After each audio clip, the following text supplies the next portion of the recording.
I don't think I would have done anything differently. Okay? Every effort was made to make sure that, honestly, situation does not generate into, say, a breakaway. But it was the threat of that breakaway that really, in the end, after all the effort that was done in order not to allow things to go that bad, and as a result of that, one, as I've said, I have no choice. But I was, then, the head of state, and as far as I'm concerned, the country remained one. And yes, we had a lot of problem that probably brought about the situation for the part of the country to say they want to break away.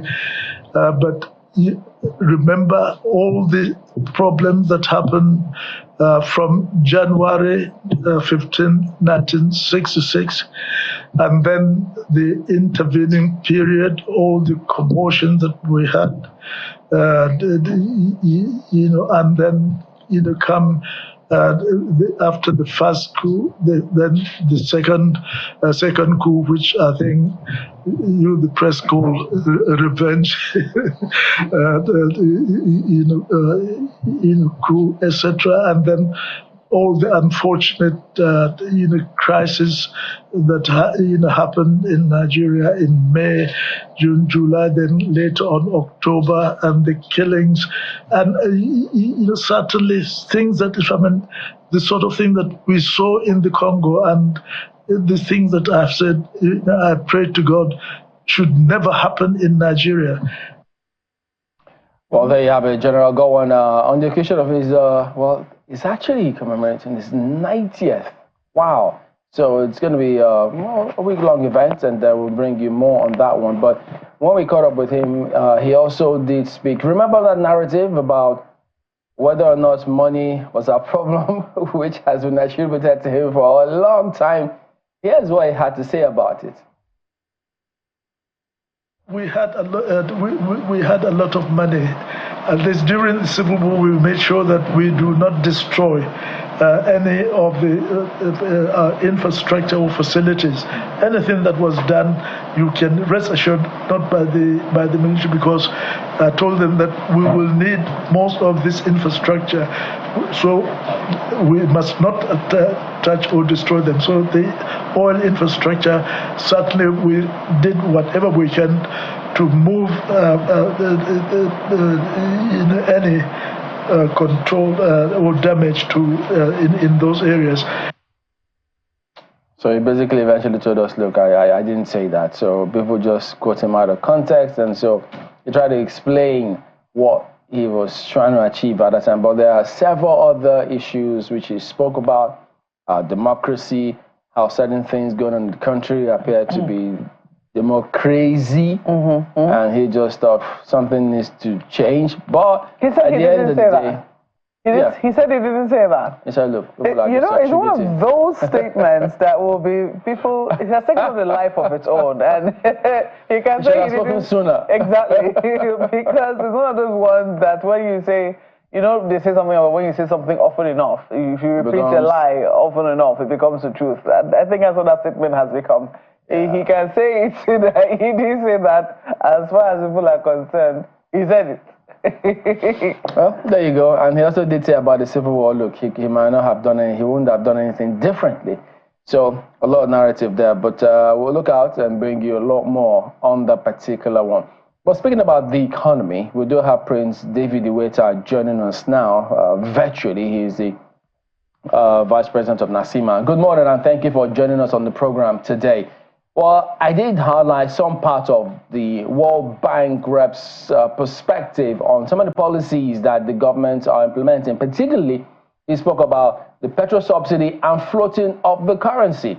So you have also picked up on that one in particularly those two, and then see how we could put it in the scheme of things on a broader perspective in terms of the impact those policies are having. You also have heard the narratives of several other government officials about what they're doing about the economy. So talk to us, the NESG perspective, I beg your pardon, their views on the grounds of NESG. Do those policies, those narratives from the World Bank sit well with you? Well, thank you very much, Chamberlain. I want to differ completely from the position of the World Bank when they said that Nigeria should sustain the reforms of subsidy removal and unification of the Nigerian Naira single exchange rate. I think that pronouncement by the President of the Federal Republic of Nigeria in his inaugural speech, it was a statement, it was a speech, it was a pronouncement and not a policy.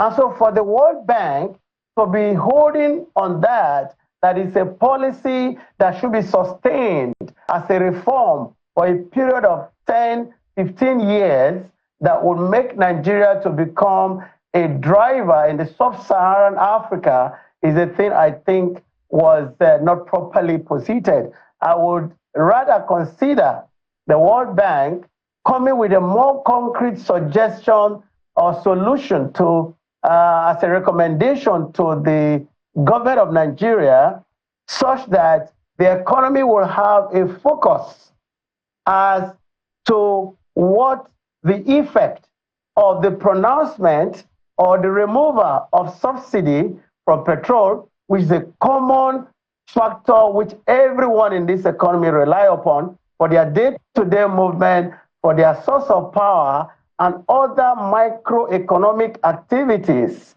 I think that should be. So we lost you momentarily, but if you can hear me now. Now, when countries, including ours, go to some of these institutions for facilities, how much wiggle room do you think we have to implement the kind of policies we would want to with those facilities we get without necessarily appearing to thump it on their face that yeah, we may not necessarily stick with your terms and conditions?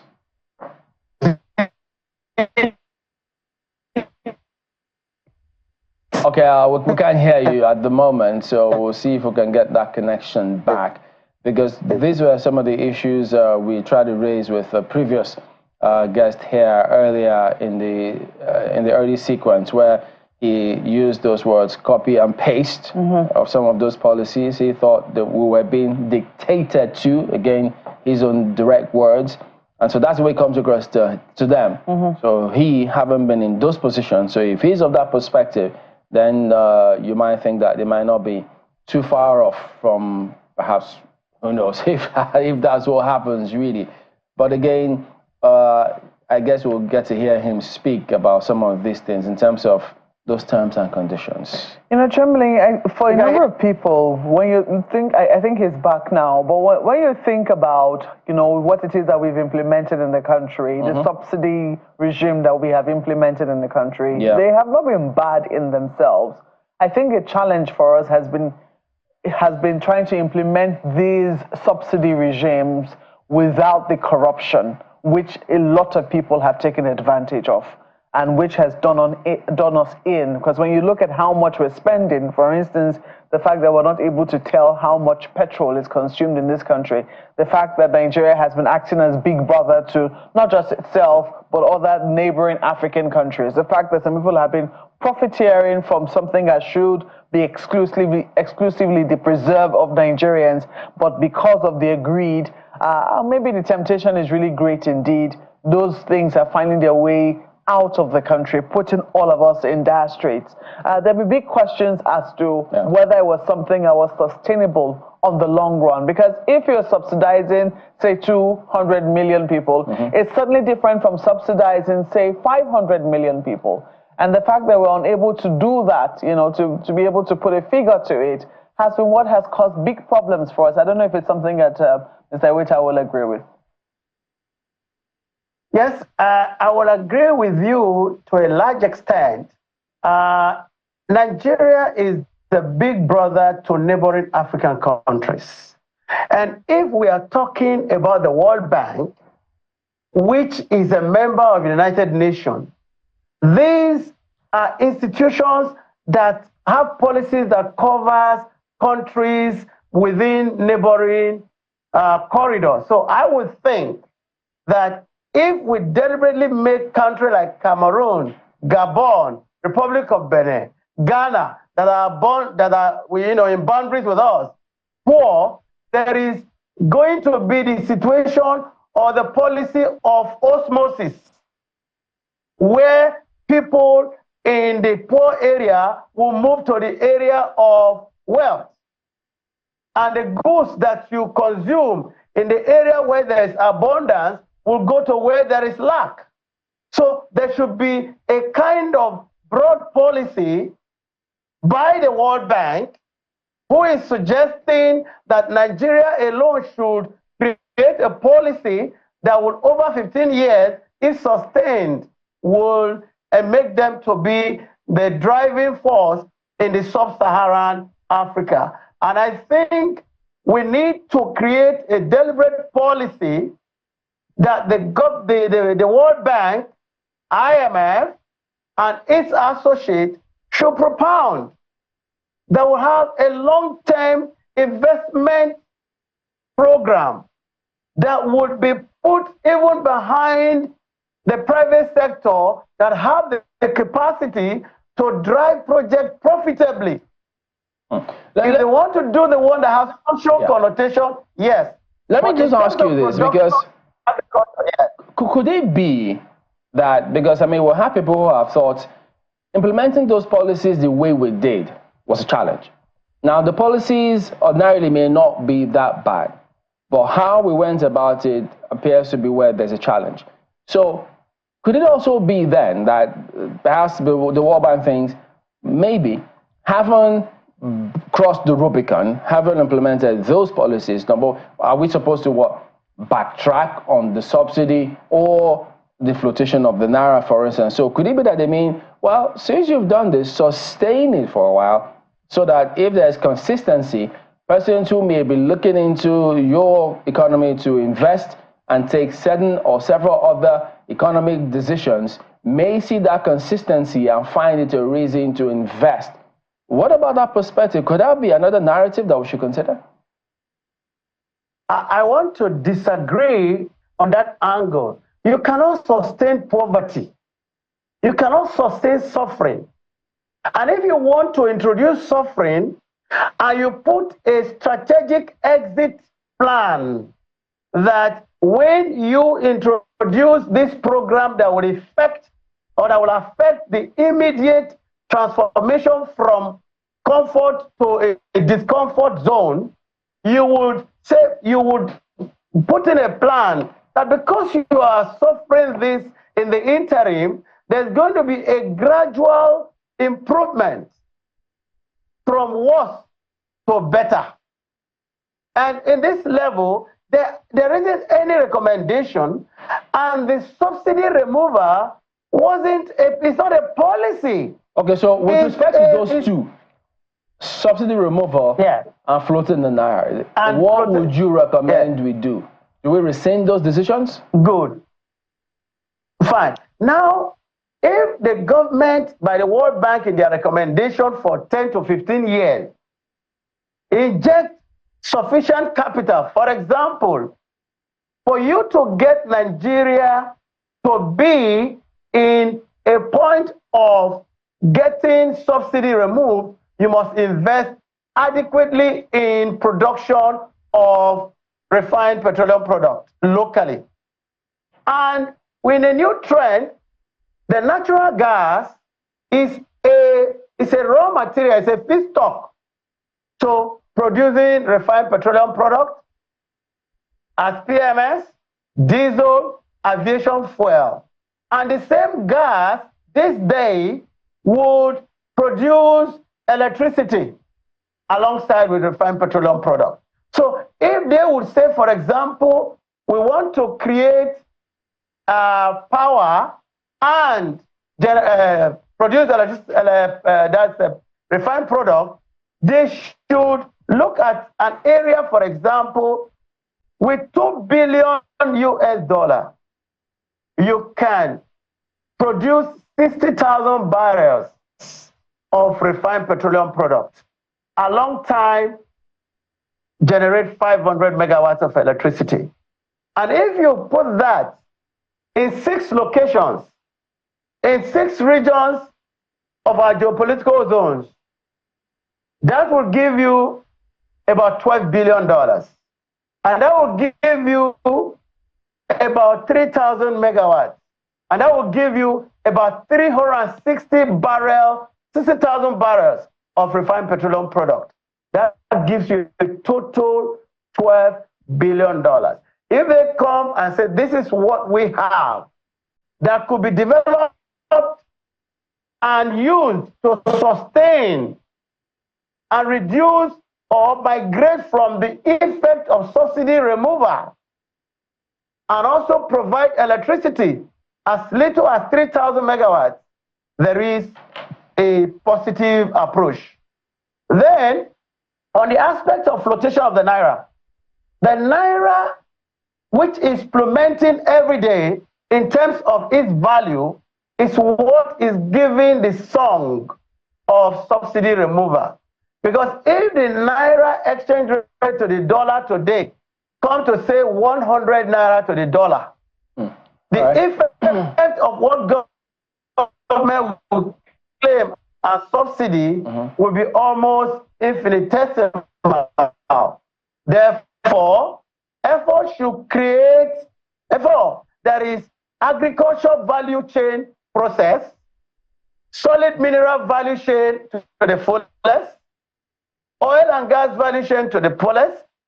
And when you do that, you are creating local economy and creating employment and also creating industrial goods for export. Incidentally, I think that is part of the narrative Ayo was trying to raise earlier too, the economy of the local government and then the agri sectors. So I think he might as well just chip in more questions for you, Ayo.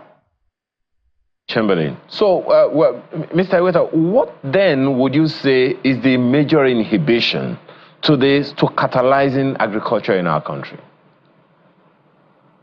Ayo is muted. Can you hear me now? It's muted from it.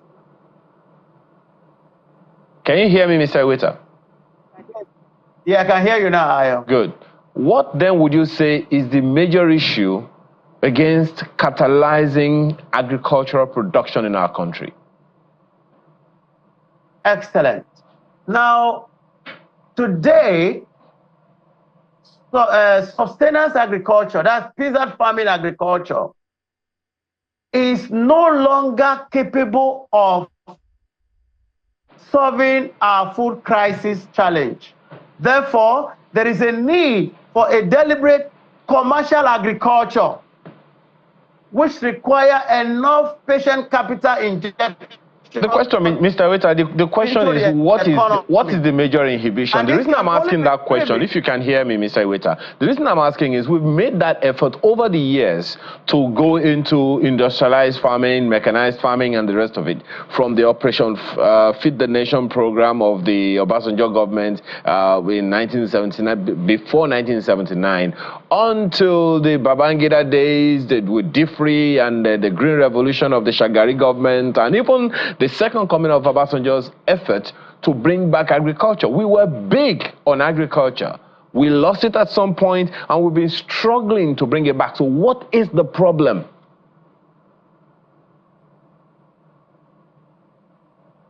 Good. Now, agricultural activity has migrated from those government previous agricultural policies to commercial agriculture at the moment. All that you mentioned and enumerated were not commercial agriculture. So today, if you want to ensure commercial agriculture is the way to go, as big as small as Argentina. Argentina produces food that feeds about 600 to 700 million people in the world. Brazil produces food that feeds about 600 to 800 million people in the world. Now, the peasant farming is for local production and also for domestic consumption. But for industrial agriculture, for example, the problem why there is constant increase of price of egg is because the price of maize and soya is not stable. And you cannot use the peasant farming. I was hoping that we'd get a specific response from you on that issue, Mr. Weta. But just a quick one before I bring that question back. We understand that the Abuja Business and Investment Summit is about taking off right now at the Shehu Musa Yar'Adua Center in Abuja right away. So for some of us on DSTV, you may be transiting to that program, but please stay with us here if you are still here with us. Back to you, Mr. Iweta. The challenge here is not whether or not the capacity is there. Chamberlain was raising with the earlier guest we had, the former Minister Abba, that, look, even during the government, when he was in government, there were many food programs. And I am pretty sure that those, particularly from the federal government level, they were not peasant farming. Even now, as I also mentioned to him earlier, we've been talking about the special agro-industrial processing zones now for about 3 to 4 years. And it will seem like it's a difficult thing to take off. And these are programs that are not funded by Nigeria. They're taken through some facilities from outside of the shores of Nigeria. So what would you say is the inhibition to agriculture, to commercial or industrial agriculture in our country? That's the question that I'm asking. Good. Now, today, there isn't deliberate access funding from the big finance institution globally. Only recently, the African Development Bank is trying to create something that will look like industrial agriculture, but it's not industrial agriculture, but integrated agriculture, because the quantum of funding being injected, particularly across the 8 states, which is, so, you know, in the first phase of the special agro-industrial processing zone, SAPZs, of about 338 million United States dollar, is going to be spread to act only as catalyst for agricultural activities. And that is, in all sincerity, will not give you what you expect in achieving industrial agriculture. But if you look at a few companies in Nigeria that are doing a bit of industrial or commercial agriculture, is companies like Presco and Okomu, who are involved in oil palm. Mr. Iweta, the question I'm not sure that I'm still getting the, maybe I'm not, communicating well enough. By the way, the figure that you are looking at is $538 million put together by the AFDB in partnership with IFAD and ISDB. But the question that I'm asking, what is the inhibition? Okay, now, so you say that what the SAPZ is about, even though it's called Special Agro-Industrial Processing Zones, is not industrialization or industrial agriculture. What would you term to be industrial agriculture in its true sense? And what's the inhibition to taking off? Now, when we talk about industrial agriculture, as you can find in countries like Brazil, China, India, and even in Japan, in fish farming, you talk in millions of tons per. Even in America, they are very, very big. You deploy big equipment like John Deere equipment, Case NIH. Those are what you call industrial agriculture. The one we use with these tractors, they are no commercial agriculture. So there is not yet a placement of the large ticket funding required to form in or to engage in commercial agriculture. And that is not a thing you can talk about. You need to talk about 150,000 hectares, 200,000 hectares. If you go to Ukraine, that farm grain, you will know what it is by commercial agriculture. Ukraine is at war, but yes, they are still feeding a large portion of the economy of the nation, of nation across board. So we should look at commercial agriculture in its true sense, and not when you're doing 2 hectares, 5 hectares, or 20 hectares, or 100 hectares. Those are not commercial agriculture. All right, Prince, we'd like to thank you for coming on at this point in time. Prince David Iweta, National Vice President of NACCIMA. Thank you for your time today on the program. It's my pleasure. Thank you. Okay, so there you go. That is the show today. We do thank you all for watching. We'll see you again next time. I'm Chamberlain, so goodbye. Thank you. I'm Maupe Ogun Yusuf. Have a great day. I'm Ayo Makinde. Have a beautiful one.